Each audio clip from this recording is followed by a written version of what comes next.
Ralph Fiennes playing Cardinal Lawrence hears confession from a nun. Would you like me to hear your confession? And then instantly breaks the confessional seal. I have no relationship to her. Which would excommunicate him from the Catholic Church. A latae sententia penalty is one that is incurred automatically. Nobody has to come in and say, you did that. Do you think that a cardinal of the Roman Catholic Church would know about that? I think they may have covered that perhaps in his seminary training, and then it would have come up a time or two since then. So I don't know, can you have a valid conclave led by an excommunicated person? I would guess not, but... It's that eternal question. Is the movie evil or stupid?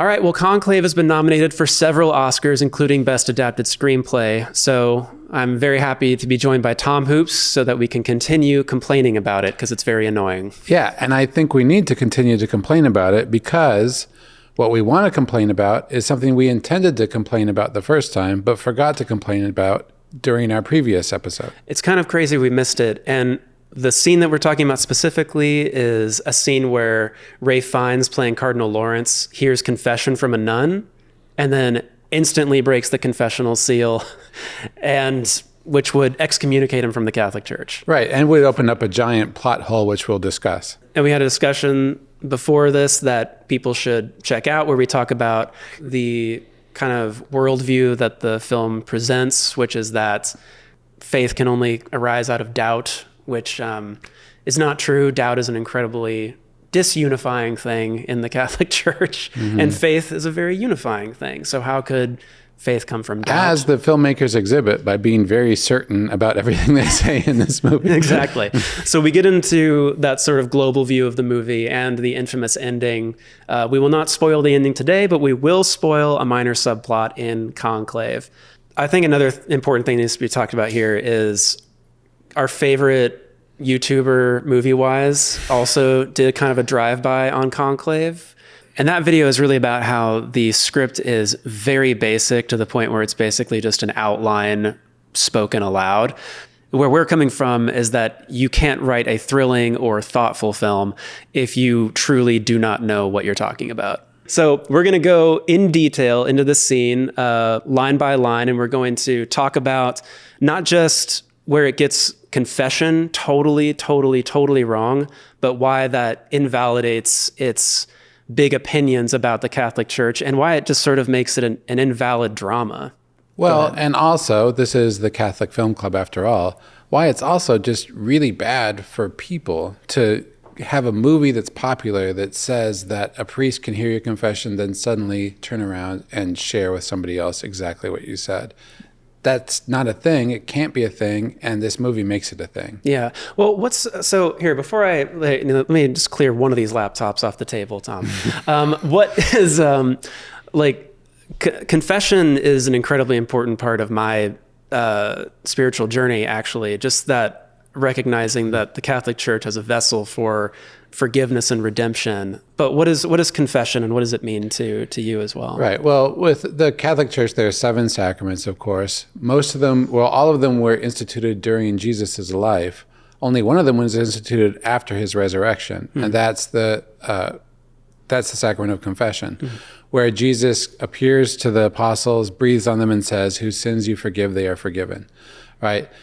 This has been enacted in the church from the very beginning, various ways. You see it show up in the book of Acts, how people were confessing their sins.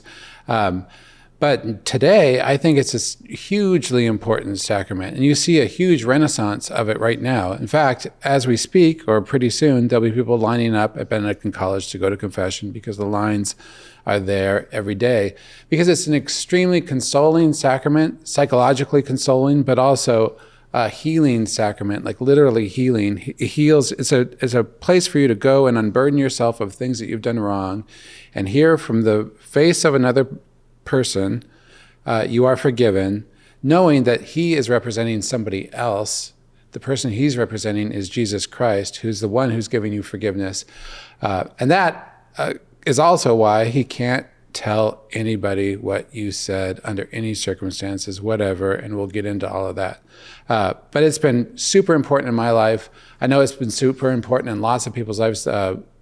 Pope Francis even talks about how the confessional is the place where he first found his deepest faith in Jesus Christ. So on that point, I wanted to read a little bit from the Code of Canon Law. This is something that's available to anyone with a Google account, especially if you are writing a movie about the selection of a new pope and you have a lot that you think you have to say about the Catholic Church. All right, here we go. Canon Law, section 1386. A confessor who directly violates the sacramental seal incurs a latae sententiae excommunication reserved to the Apostolic See. He who does so only indirectly is to be punished according to the gravity of the offense. So, latae sententiae, I think I pronounced that right. I think you did, latae sententiae. Did we or did we not talk for 5 minutes and do many Google searches of how to pronounce that? How to pronounce latae sententiae? Do you mean latae sententiae? But what does that mean? Okay, it means it's an automatically incurred penalty. So there are two types. The other type, we didn't look up how to pronounce. But that's imposed. That's where the Pope says, you did X, and therefore, or a bishop can do it. There have been cases, in my memory, in the United States where a bishop had to step in and said, you did X, therefore you are excommunicated. Now, excommunicated means, it doesn't mean you're kicked out of the church. It doesn't mean you're unbaptized. But it does greatly curtail what you can do within the church and the sacraments you can receive, right? So it's a really big deal. This a latae sententia penalty is one that is incurred automatically. Nobody has to come in and say, you did that. It's like you're a murderer. As soon as you murder, nobody has to come in and say you murdered, right? It's that sort of thing. And do you think that a cardinal of the Roman Catholic Church would know about that? I think they may have covered that perhaps in his seminary training, and then it would have come up a time or two since then. In fact, just recently, there was a fascinating case in Minnesota where there was a priest who argued in an editorial that in some cases, priests should be allowed to, and maybe even encouraged to, share something that they heard in confession. And he was stripped of his faculties. He can't receive confession anymore. He didn't become excommunicated because he didn't actually do it, but the very fact that he expressed that opinion made his bishop think, well, people can't trust this guy in the confessional anymore. It's extremely important that you be able to trust that you can go into a confessional and say the deepest, darkest things that you really said, that you really did, and that you would receive forgiveness and not ever have to hear about it again. Yeah. You know, what occurs to me is you don't even have to do much digging into theology to know these things. Alfred Hitchcock made an entire movie based on this premise of the power of the confessional seal, and it was called I Confess. Have you seen that movie? I have, yeah. I love that movie. It's about Montgomery Clift, who plays a priest in Quebec, who hears a confessor confess to a recent murder, a murder that's just happened, but he does it within the bounds of the confessional. So he cannot tell the police, anybody, any authorities about what he knows out of this confessional seal, even when the authorities begin to suspect the priest himself as the main suspect. And that's where the tension comes from. So yeah, the guy framed the priest and then confessed to the priest. So that totally tied the priest to look bad in that situation. Yeah, I think we'll probably talk about that movie on this podcast in sort of a spotlight episode, because it's a really great little movie. But let's now go, because much of what we want to say about this subject will come up while we're watching the scene. So let's start just right away. And so I'm putting up a side-by-side of the movie and the screenplay by Peter Straughn, adapted by Robert Harris. Okay, so Tom, to set the scene up, to remind you, there have been, I think, 2 ballots cast so far for Pope, and it seems like Cardinal Adeyemi, the Nigerian cardinal, is going to be the next pope. He's sort of ascending in the vote ranks. And that seems cool to me as an audience member, because I love that guy's performance. And he seems like a very down-to-earth individual until... What am I supposed to tell them in Milan when they start to discover our new pope's social views? Tell your congregation that they should celebrate the first African pope in the history of the church. If Adeyemi was white, we would be all condemning him as more reactionary than Tedesco, just only because he's not Too late white. for all that. It's too late. So a nun is scampering out of the room, and Cardinal Adeyemi is storming out as well. What happened? Okay, so Cardinal Adeyemi has just had this outburst in the middle of the dining hall, and we'll go ahead. He interrupted a conversation that's being had by two cardinals. So the movie kind of tips its hand here, its agenda, because they have two problems. One is they don't want to appear racist themselves. They want to make sure that they show that the African cardinals are really popular in the church. Right. But the problem is the African cardinals are the most hardline, most likely to be on board with the church's teachings on sexuality and other things. So they can't be pro-African cardinal. So they're tipping their hand here. They're trying to set up this situation where they're able to bring this Deus ex machina answer in to usher this guy off the stage because they don't want the African cardinals to win. Yeah, and it's so funny. They're not even being subtle about it. They're just putting it in the dialogue of the characters of like, I really wish this would happen. I really wish he could not be Pope. And then this whole bit of tension has come out. So Cardinal Lawrence, he's the dean of the Sacred College. He goes to find this nun that Cardinal Adeyemi yelled at, and he kind of scoots Isabella Rossellini's character out of the room, and he sits her down, and he starts this conversation. Sister Shinumi, I want you to understand that, first of all, you are not in any kind of trouble. The fact of the matter is that I have a responsibility before God to ensure that the decisions that we make here are the right ones.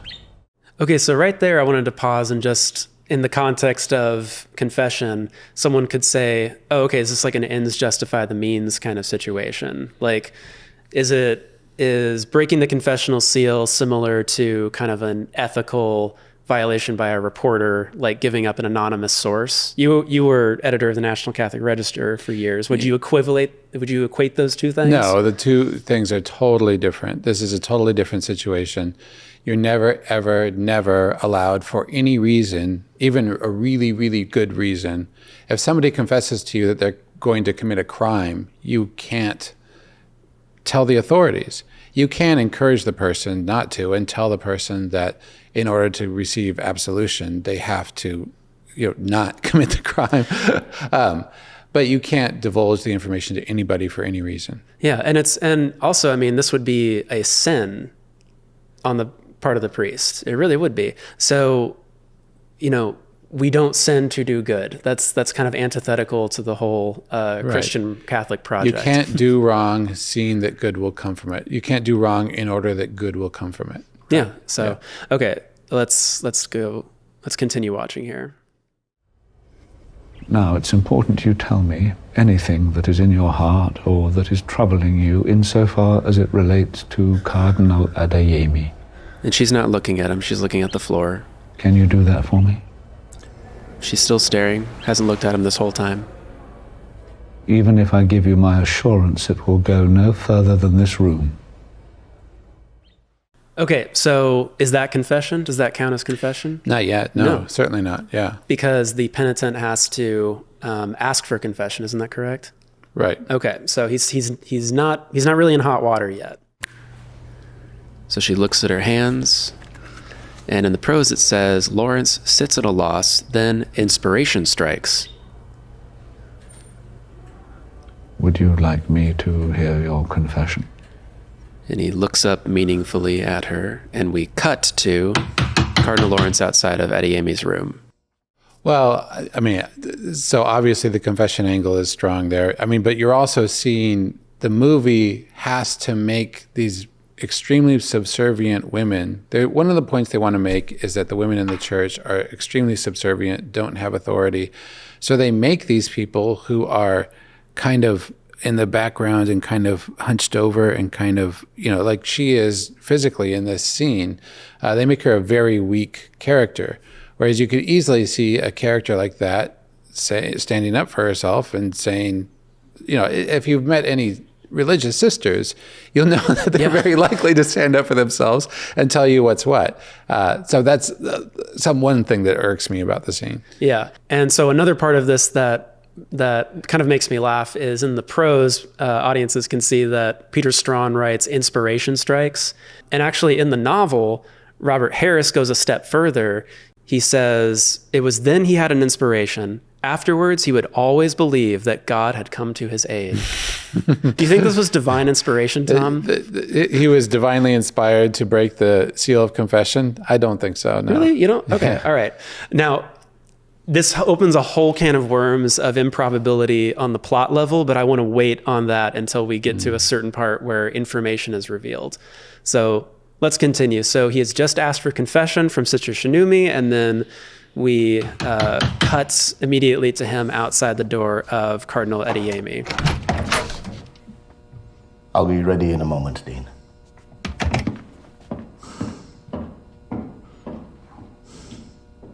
Even before we get to the confession, in the screenplay, Peter Straughn writes that he hesitates. I just think that's interesting. He hesitates about going into the room. Hesitates about going into the room. And I think that's an interesting perspective that we have to talk about because we're watching a movie. We're watching a drama of characters. And characters don't have to be wholly good. They don't have to always do the right thing. So you could interpret this as, even in the film, you see hesitation there. So a naysayer to us say that like maybe that we're being too pious and we're missing the point entirely could say, no, he's doing wrong and the film is portraying that. I would only just say that if the filmmakers wanted to show a fall from grace, especially to non-Catholics, I think that they would have to properly set up the rules of confession in order to show where he strayed from them. Sure. And they know how to set things up in the movie because I believe there's a scene very early on just before the conclave is underway where confession is brought up. I believe that it's an archbishop asking Cardinal Lawrence for confession, and Cardinal Lawrence says he doesn't have time for it. And so they know how to set it up. They just don't know what they're setting up. That's kind of what I think. Do you see where I'm going? Yeah, sure, right. So they didn't set up the fact that he can't say what he heard in confession. If they were meaning for this to be something that they recognize as a problem in the plot, they would have said so, and they didn't. Yeah. Okay, so now we're in Cardinal Ediemi's room. So Lawrence is waiting for Cardinal Ediemi in the bathroom, and Ediemi exits. Shouldn't we be going? In a moment. That sounds ominous. He tries to go back to his bed and things, but hesitates. If this is about the incident downstairs, I have no desire to talk about it. Lawrence doesn't speak. I am the victim of a disgraceful plot to ruin my reputation. Someone brought that woman here and staged this melodrama. She'd never left Nigeria before, and suddenly she's here in the Casa Santa Marta. But with respect, Joshua, how she came here is secondary to the issue of your relationship with her. I have no relationship to her. Okay, up until he said that. So I'm not sure what the status of a priest would be having heard a confession in a conclave, or a cardinal, who then goes to another cardinal and just looks at him. Well, I guess you can't reveal even by look what was in a confessional. That's what I understand. But if he knows there's this issue and seeks him out, he might have a leg to stand on to say, I didn't reveal what was in the confessional. But the fact that he then says, he's the one who introduces the fact of a relationship, and he introduces another piece of information later on. It brings to mind is actually a piece of the act of contrition in confession, where the penitents, one of the things they have the option of saying is that they will avoid the near occasion of sin, and this is certainly not doing that, I would say. You mean he's not avoiding the near occasion of sin of breaking the seal of confessional by going into this cardinal's private room? Exactly. Yeah. Right after he's heard the confessional of someone who has dirt on this cardinal. Mm-hmm. It's a touchy situation, but it's about to become pretty unambiguous. I hadn't set eyes on her in 30 years until she turned up outside my room last night. And in the screenplay, it says he catches himself. It was a lapse, Dean. A lapse. Let God grant us a pope who sins and asks forgiveness and carries on. Your words. And the child. The child. The child. So I've heard some people say, like, maybe she gave him permission, but that's not in the movie. You know, they also could have, like, rode a unicycle around St. Peter's Square, but that wasn't in the movie, so we wouldn't assume it. So that's it. I mean, he's broken the confessional seal right there, and he's kind of being portrayed as righteous for doing so. Right. And he's sharing the information about a child, which I guess that he fathered with a nun, or that's the charge that's being made. The funny thing is, I actually really love this performance by this cardinal. I think that's probably why it didn't dawn on me how, like, egregious this scene was when we first talked about it. Because I really think that he's selling the moment, like the tragic moment. But it's kind of like everything in Conclave. It's really great as long as you don't think about it at all. Well, yeah, and it doesn't really stand up to thinking about it a lot, right? And the thing is, Conclave wants you to think about it. Like, it's asking you to like lean in and really engage with big ideas. Does it want you to feel about it without thinking? That might be the case. Do you think so? Oh, I think so. Yeah. I feel so. Well, that proves it then. Okay, so he's broken the confessional seal. Okay, now, at this point, we could just stop watching the scene, but they're about to do things dramatically here that The child. make the scene make even less sense just on a dramatic level. Okay. Okay. The child was raised in a Christian household, and to this day he has no idea who his father is, if indeed it is me. That is the child. We were very young. No, Joshua. She was very young. She was 19 years old. You were 30. Thomas. That timeline is strange, isn't it? Don't you think? Walk me through that. One of the things about reconciliation, about really all the sacraments, is that they are a pathway to receiving the Blessed Sacrament, the body and blood of Christ. Mm-hmm. And when you are living in a mortal sin, as in having a sexual relationship out of wedlock, that is a mortal sin, and you cannot validly receive the Blessed Sacrament, or that is a sin itself. So I just feel like a Catholic nun would know that, for one thing. I want to go back to the scene where Cardinal Lawrence asks for confession. She hasn't confessed this in 30 years? That's what boggles my mind. And that he assumes that she hasn't confessed that in 30 years. Right. And I think that that's certainly there in the script. Another way you could read it is he tells her, well, first of all, what he says to her is, you can tell me and I won't tell anybody else, which he immediately betrays. But since she doesn't believe him when he says that, he goes on to say, shall we go to confession? So it could be a wink, wink, I'm really not going to say it. Let's say it in a confessional setting, and then you'll know I'm not going to say it. You know, you can go to a confessor and confess what you did last week, and also bring up something that you did 30 years ago. And That's true. He may have led her to do such a thing. You could imagine the story working that way. But she's not really given that kind of agency in the film. She's a pretty one-dimensional character as portrayed. Yeah. She literally has no dialogue. Right, that's true. She never expresses the way that she feels about something, or that she might have an idea of how to bend the rules in that way. So we kind of have to assume that she's kind of a babe in the woods.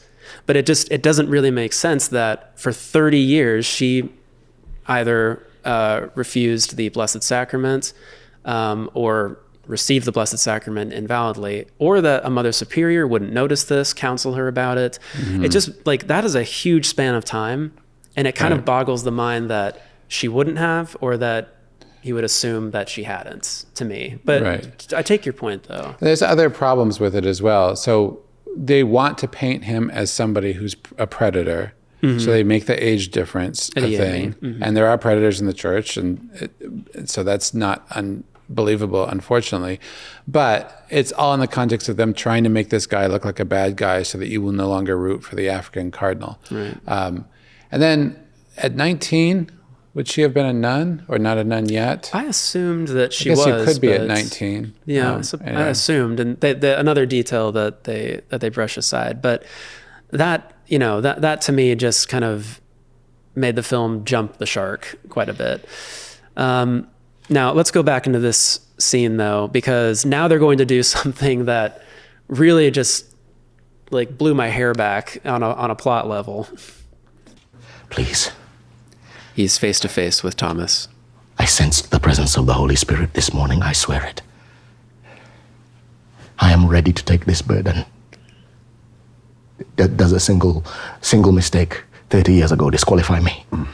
That's a great grunt. Thomas, please, I was a different man.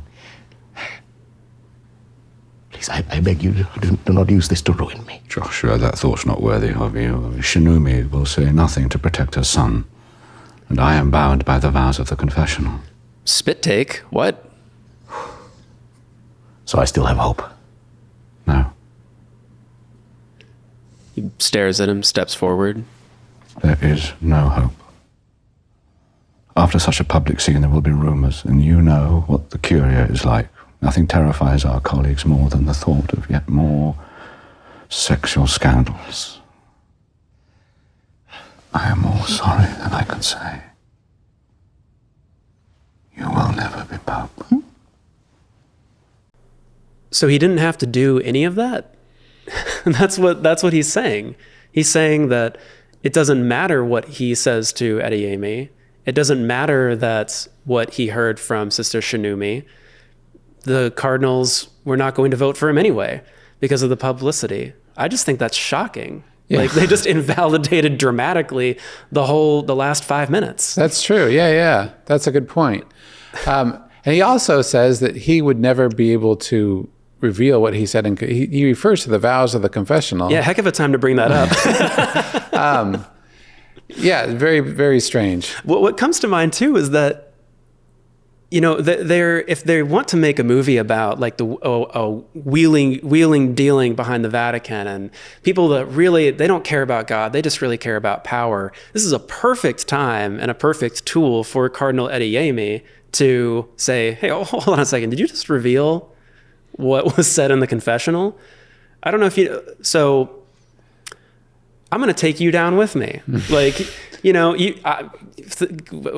enjoy excommunication. Or I'll keep my mouth shut if you convince the cardinals that you looked into it and nothing is wrong and you helped me get elected Pope. He's, even if they're trying to make the church look bad, they're doing a terrible job of it because they haven't done their research. Right. Well, and they do have a child as the result of the lapse, as he calls it, because they want to make this something that pigeonholes the character, right? It would be a he said, she said, but if there's a child, then there's evidence and there's a possibility for DNA testing. And so the gig is up since there's a child. So they're trying to back this character into a corner where he doesn't have any way forward. Right. So they're taking away, they're backing him into a corner, taking away all tools that he would have as, his tools of battle, because it is a war, as Stanley Tucci screamed at us in the trailer. And see MovieWise for more on that. But they're taking away the dramatic tools as well. They're not interested, it doesn't seem like, in actually writing a movie about, church doctrine or even using church doctrine as a weapon. They just want to put forward a message. I mean, we're done with the scene now, but it is fascinating to me that he was like, I'm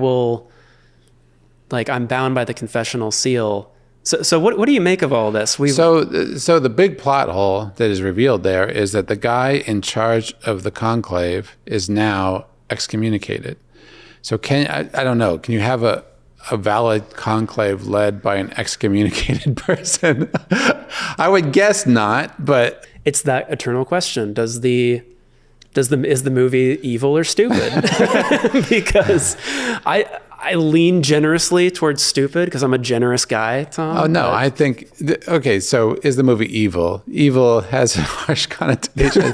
I think the movie has an agenda which is anti-Catholic, but and I think it blows it up in 3 different ways. I mean, we've already talked about 2 different sacraments that are invalid in this movie. And we've also, the third way is to show how wise the church is in seeing these things ahead of time. So there is a character in the movie whose medical status is questionable. The movie acts like this is a new thing, which is new upon the world, and that the Catholic Church would have no idea how to deal with. Well, the Catholic Church has been dealing with gender ambiguity for, I was about to say centuries, but it's really millennia, right? This is not a new thing. This is not something that the church is, and in fact, what the church already says would just be applied to this case, and the person would no longer be valid matter for the priesthood, right? Just, you can't ordain the person. And then now we have this other sacrament that's invalid, that this guy has excommunicated himself, late sensiae. because this is something that as soon as you do it, you're excommunicated. So he's excommunicated. And the church knew all along how to deal with both these things and has the teaching in place to handle it. So the movie did not outsmart the church in the end. Yeah, but we outsmarted this movie. I mean, we kind of did it. Like, sucker punch on Conclave, I would just say. I don't know if I would put it that way, Michael. I would. You just did. I would. You can't, don't apologize, Tom. You know, you can't just punch someone and say sorry, you know. Okay, but the most important thing... Can you? Well, you do. You can, and then you have to go to confession. The most important thing is, and this is actually kind of the most lamentable thing about this movie, is that people will watch this not understanding and think that it's portraying how a conclave actually works, how clueless the church is with regard to gender ambiguity, and that a priest can hear a confession, then turn right around and tell somebody what he heard. You know, the priest cannot do that. You can't, if you go to confession to a priest, and he can't tell another priest, he can't tell the Pope, he can't tell anybody what you told him in confession whatsoever, or else he's done. He's toast. But he kind of can, right? No, not at all, right. ever. That's right. I forgot about that. And yeah, I don't know. It is very egregious, and you know, the sacrament of confession and of penance is a pretty unique thing, even amongst religions. I mean, there are examples of like a religion like Scientology. It's not confession necessarily, but their system of auditing, where you know, people it's kind of a mixture of confession and psychotherapy. And these auditing sessions are recorded allegedly on video or audio recording devices. And so whether or not they plan on using it, they're building up a store of blackmail that, let's say, someone with bad intentions could easily use against the person.